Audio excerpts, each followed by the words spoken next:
All right. Well, welcome to Autism Spa. I'm here with Meagan Nuñez, attorney at law here in San Diego, California, special needs attorney. We wanted to hear from Meagan how she got into this field. What are some priorities that parents should be aware of, legal priorities? And just as you may expect, the disclaimer, this is not legal advice. You should consult your own attorney.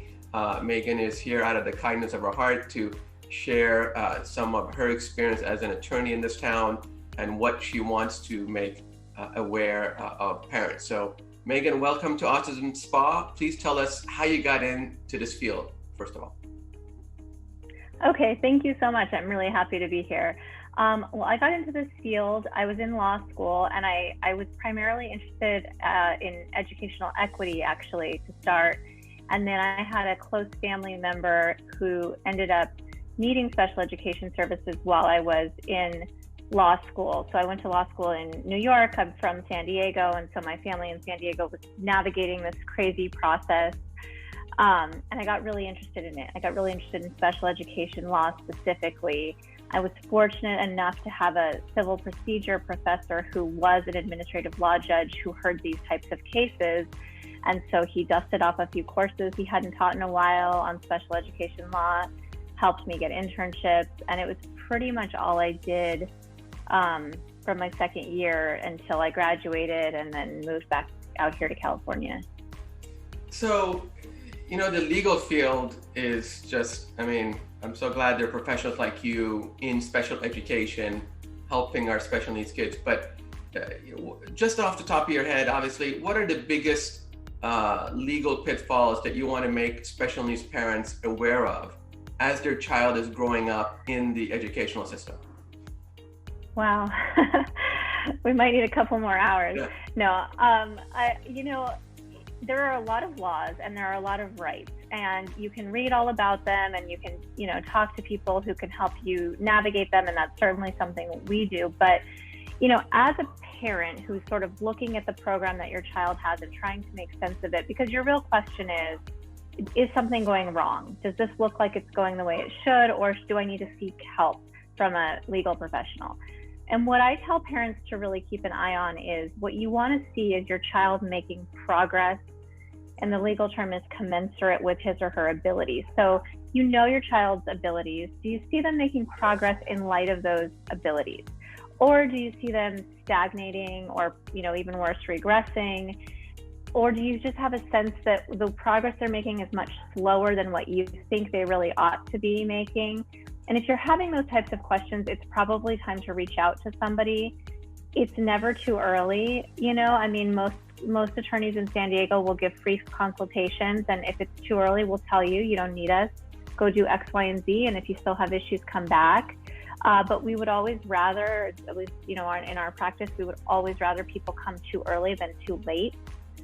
Because as we all know, these years are really precious. Early intervention is so important for so many different areas. So we, you know, if you have a suspicion your child isn't progressing, it's probably a good idea to reach out. That is an excellent point. And you're right. That's exactly me as a parent and other parents that I talk to. That is the triggering point. You know, you're frustrated, you feel something's not going as fast as it should. You're right. Obviously, you think, okay, I can't compare my kid to other kids, but I kind of feel he should be doing better than he is. Mm-hmm. That's the time to reach out to an attorney. Now, obviously, like anything else, you know, I'm sure parents would be concerned about the financial cost of reaching out to an attorney. Nothing, I mean, these things aren't covered by insurance. Most people don't have reserves. What is your advice to parents that are faced with that decision? Yeah, so the good news there is that the IDEA, which is the Individuals with Disabilities in Education Act, that's the law that governs pretty much everything having to do with special education, has a fee shifting provision, which says that if you prevail at hearing, then the district has to pay the attorney's fees. And so for that reason, the district will usually negotiate attorney's fees as part of any settlement agreement. And almost every attorney in the county will offer free or very low cost services to parents because the district will cover a large part of the cost, likely to if we go to due process. So cost, what I tell people is cost should never ever be a reason not to call. I don't know of any firm here that would turn somebody away for lack of ability to pay. Okay, wow. That is heartwarming because, parents are struggling, they're under stress. A lot of them are under financial stress. You have to hire a nanny, some parents have to end up not working as much. Yeah. And you want to do the best you can for your kids. So obviously, once you notice there's a problem, it's good to know that professionals at least will listen to you, talk with you, give you some advice, put you on the right path. And at least in this San Diego County, you're saying the county may be able to provide some financial assistance for legal services. Is that how it works? Sort of. I mean, how it typically works is that when there are true disputes that just can't be resolved, through a letter or through communication at an IEP team meeting, then we file for due process, which is a pretty streamlined process. It's not painless. I won't say it's easy for parents, but we have gone through it hundreds and hundreds of times, and it's usually successful. So typically what happens is you reach a settlement agreement, or you go before a judge to get a hearing decision. Now, if you go to hearing and you prevail, then the judge pays the attorney's fees, or the judge would say the parent won, and then the district would pay the attorney's fees. And if you settle the case, the district would typically pay the attorney's fees. So or some portion of the fees. And yeah, I mean, most attorneys here are not going to make a parent who can't pay the difference pay that difference. Okay. So let's say you do this. Let's say you realize there's a problem. You go to an attorney. You try to work with the district. You can't, the school district, that is, whatever district you happen to live in. And you realize you need an attorney. They come to an attorney. They file a due process.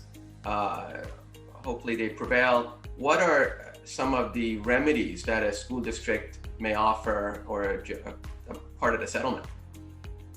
Oh gosh, that is a great question, and it really depends on the case and on the student. So typically the way that our firm works is we will speak with clients pretty extensively about what they're hoping to get out of due process and really find out their remedies.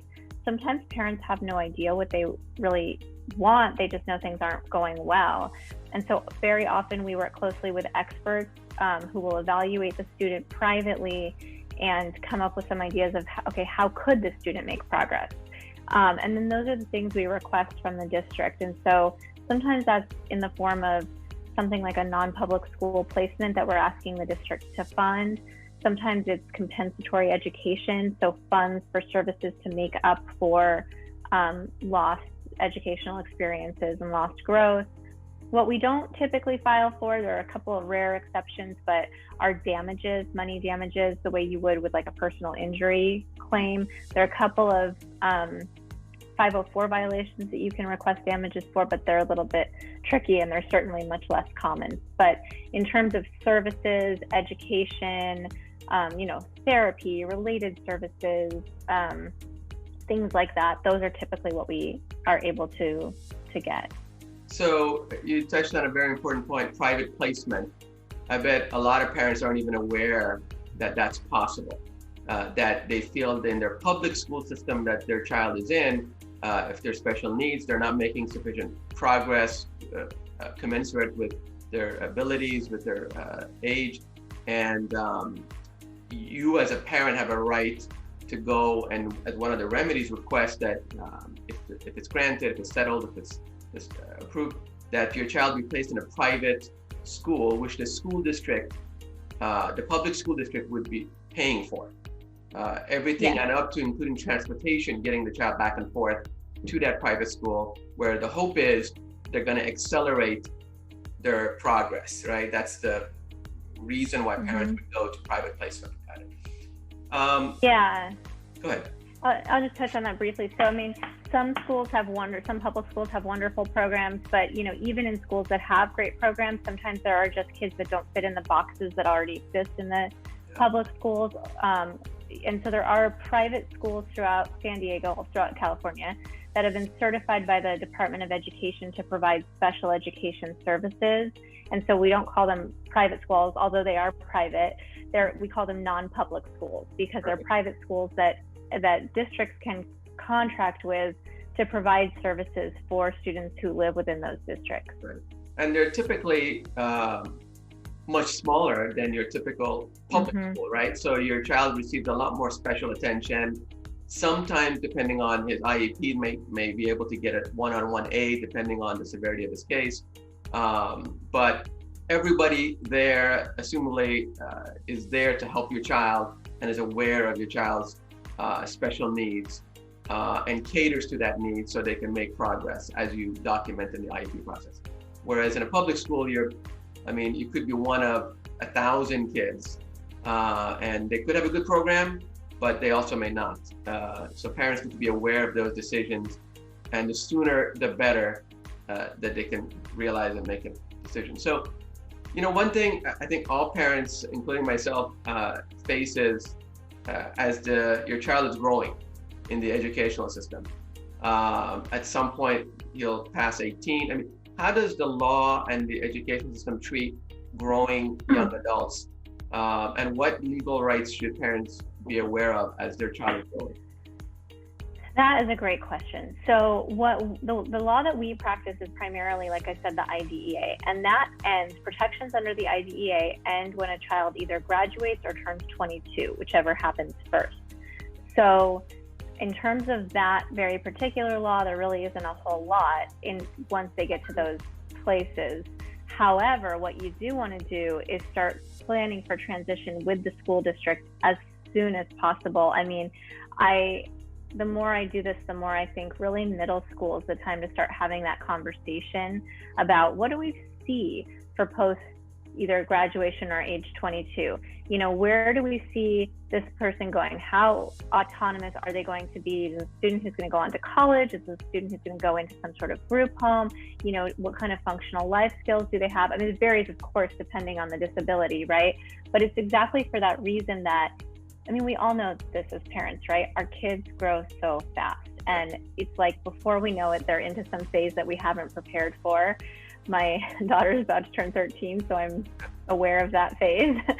And, you know, in the case of kids with IEPs, it's almost never too soon to start thinking about that and having those conversations.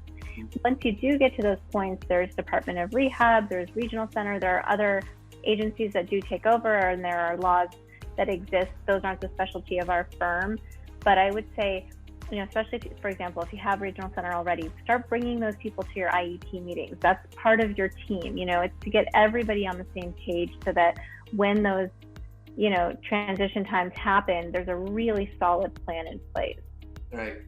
You know, since you mentioned IEP, most parents may not be aware they can record IEPs, they can bring advocates to IEPs. They're not alone in that IEP process, which often feels like you're alone because you're the only non-expert. Everybody else around the table is a professional with X number of years of experience. As a confused, stressed out, overwhelmed parent, it's really one of the few times in your life, whether you're a professional or not, that you feel on your heels. You could use a friend in your corner. So having an advocate or attorney involved, if you have the ability to do so, it sounds like a good idea, just so you can understand what's happening. You can still agree to everything, but you may not understand what's happening. Yeah, absolutely. And typically those are services that people have to pay for because they're not covered by any fee shifting provisions. But what I've seen work really well for people, you know, who are lower income is to bring a Regional Center caseworker Some of their, I mean, it's like anything else. You know, you can have wonderful case managers and not so wonderful, but some of them really are excellent and will really help explain things. I'll listen to IEP recordings and explain things to parents or prepare them for meetings. And yeah, of course, you have the right to record. It's just that you have to give 24 hours notice. Right. So just remember to send a little email a day or two before explaining that you're going to record. And to that point, there are special needs advocates that are available to parents, not an attorney, but people that are in the profession, have experience, sometimes they have PhDs or advanced degrees, but they can be in your corner and they can certainly speak up for you and help you understand, navigate the world that you're in. So that's good to know. Yeah. Any kind of insurance concerns? I mean, anything, I mean, parents have to deal with insurance.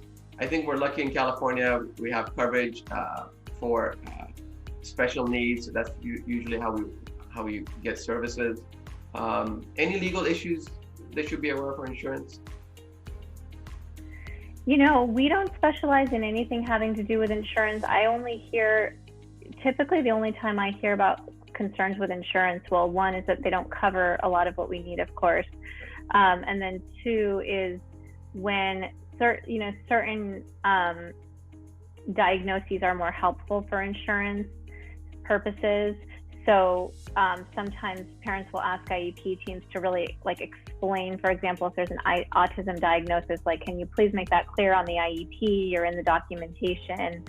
But that's usually not terribly difficult to deal with. So I haven't had a lot of issues there.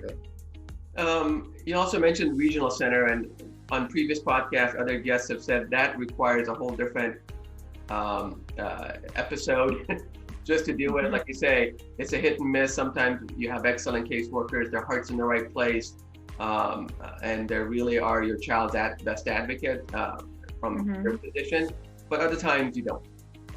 And I think people need to realize that that's a resource. It's not the only resource. Absolutely. What other institutions are available to between the regional center and an attorney? What other institutions can help parents? Oh, that's a good question. So another in terms of who you can bring with you to your IEP team meetings, and how I think of this is sort of these are the people who are your child's team as they're going to grow, right? So you have your IEP team, which is, the people who work at the school. You have, maybe an attorney, perhaps an advocate. You have regional center if that's appropriate. And where I've also seen, great results is people who have service providers outside of the school who are able to come to the IEP. I mean, you can invite anybody you want to an IEP team meeting.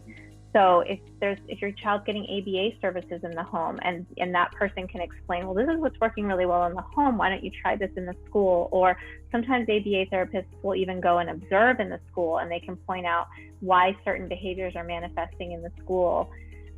Same thing if you have a private speech, therapist or occupational therapist. Those are all part of the team. Tutors, people who can help us understand the full picture of the child, and then help the people who work with them at school really understand the needs and what works best. I can tell you as a parent, to be honest, no matter who you have in your corner, it's really tough to listen to those IEPs, especially if you're new at it. There's a lot of cold assessment of whether your child did this once or twice a day, or if he was prompted or not prompted, and it all becomes a very dry, static type of articulation of your son or your child's life. And it's tough. It's tough to hear. The first few times we did it, it was really tough. And I think towards the later years, we began to just accept the bureaucratic process. And that's what it felt like to us. But if you're new at this, you need to spend some time. And my advice is, take care of yourself, get in the right mental frame of mind. Go there objectively if you can, and try to get as many people in your corner as you articulated to help you, because you're not alone in this process. I think that's really the key message I always want to leave people on these conversations. One last question. Can I speak to that? Of course. Really briefly before you move on? I just want to say one thing about that, because I think that that's hugely important and really not recognized. And I think that the people in the IEP team meetings, the district people, sometimes, it's like if you work in a job and you do the same thing all the time, you sort of forget about the personal, you can forget about the personal element. And so I really encourage parents, like if you need a break, you can walk out, you can say, hey, I need 5 minutes to catch my, to think, you can always say to the team, you know what, this is feeling a little bit impersonal. Can we try to remember that we're all talking about so-and-so here, and just for a minute, check in and see, how does mom feel? How does dad feel? Those are totally appropriate things to do and say at a meeting. And I really encourage that, because sometimes I think that the school district people don't even realize that they're being robotic and sort of cold and detached. Yeah. I mean, you're right. Thank you. They're good people. They're doing a difficult job, but if you're, I don't know, the third IEP that day, they're reading on 50 pages of text, and I understand that ABA requires that documentation. I understand all of that paperwork and the statistical analysis, and that's how they manage incremental progress and document it. I get it, but like you say, it's just tough to listen to. And if the longer you do it, maybe you get better at it. But every time it comes to your kid, you're just a bag of emotions. You're not really, that's why you need professionals like you in their corner, advocates, regional center, other voices, maybe family members, just so you can help, to navigate it, right? The last question was really,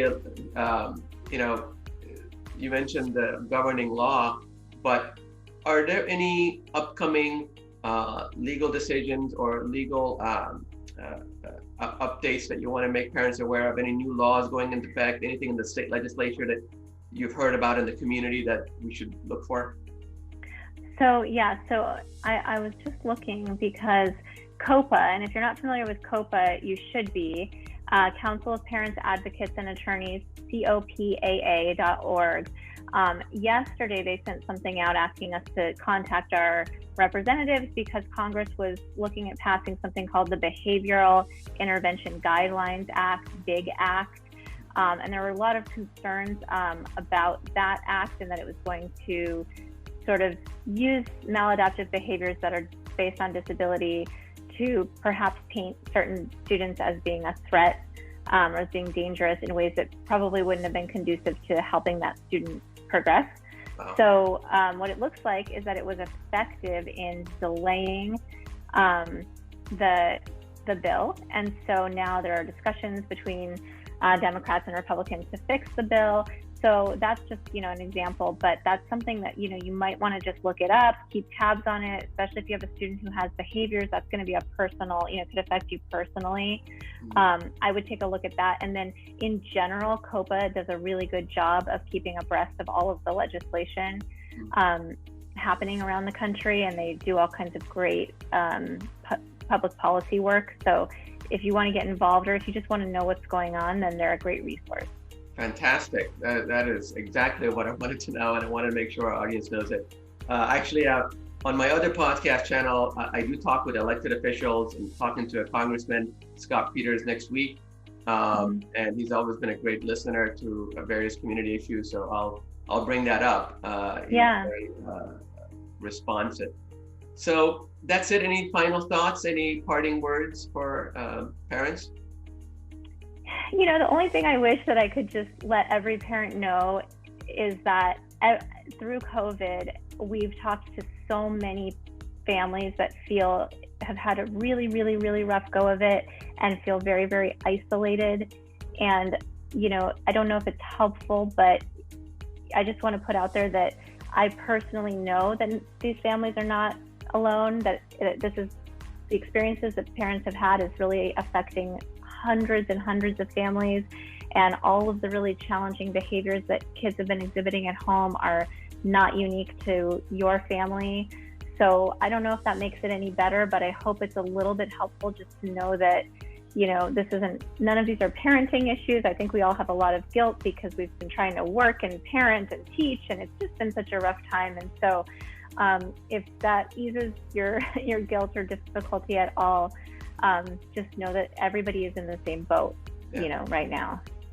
Good parting words. I think that's exactly how it felt this past year. You're alone. I mean, it was depressing. And I didn't even talk about siblings. If you have a special needs kid and you have a typical child like I do, the other one is going through, not being in school, separated from his friends, and the anxiety and depression and the concerns that he has for his brother, all tough. So I think I share what you're saying, and I think there's a light at the end of the tunnel. We're beginning to get back. Maybe by fall, kids will go back to school. Some of the days will become more routine. But always, no matter what, if you take away one thing from this conversation, you are not alone in this. You have friends in your corner. Yeah. Thank you so much, Meagan Nuñez. And again, this was not legal advice. This was a professional, a parent, sharing her insights and experience on the legal issues governing autism. So thank you, Meagan. Please keep in touch. Thank you so much.